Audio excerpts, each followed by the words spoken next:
এই দুনিয়ার পুরো জীবনটা এটা হচ্ছে লালসাময় একটা জীবন, লোভ, মরিচিকা, মায়াজাল।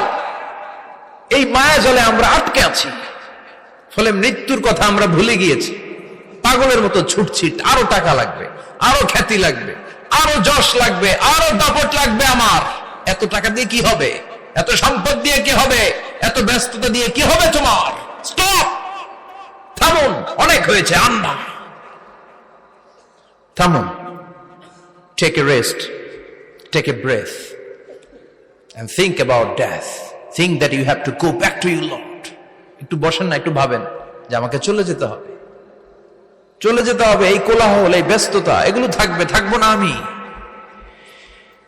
সাইয়েদনা ওমর ফারুক বলেছেন, মুতু ক্বাবলা আন তামুতু, মরার আগে একবার মরো।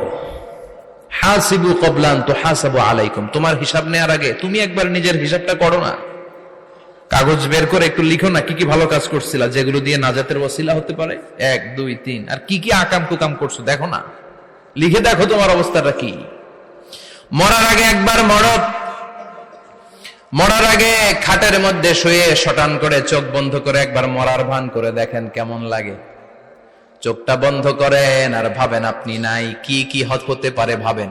আপনার ছেলেমেয়েরা কান্না জুড়ে দিবে, আপনার প্রাণের স্ত্রী বিলাপ শুরু করে দিবে, বন্ধু বান্ধবের চিৎকার আর মাতম, স্থানীয় এলাকার মসজিদে ঘোষণা, অমুক এলাকার নিবাসী অমুক ভাই, অমুকের ছেলে অমুক দুনিয়ায় নাই। সব আত্মীয়রা চলে আসবে, ফেসবুকে স্ট্যাটাস দেয়া হবে, সবাই সবাইকে জানাবে বিকাল 4টায় অমুক হাই স্কুল ময়দানে আপনার জানাজা। ছুটে আসবে, সবাই ছুটে আসবে আপনাকে শেষ বিদায় দিতে, গুড বাই জানানোর জন্য, আল ওয়াদা, বিদায় জানাতে আসবে সবাই। 4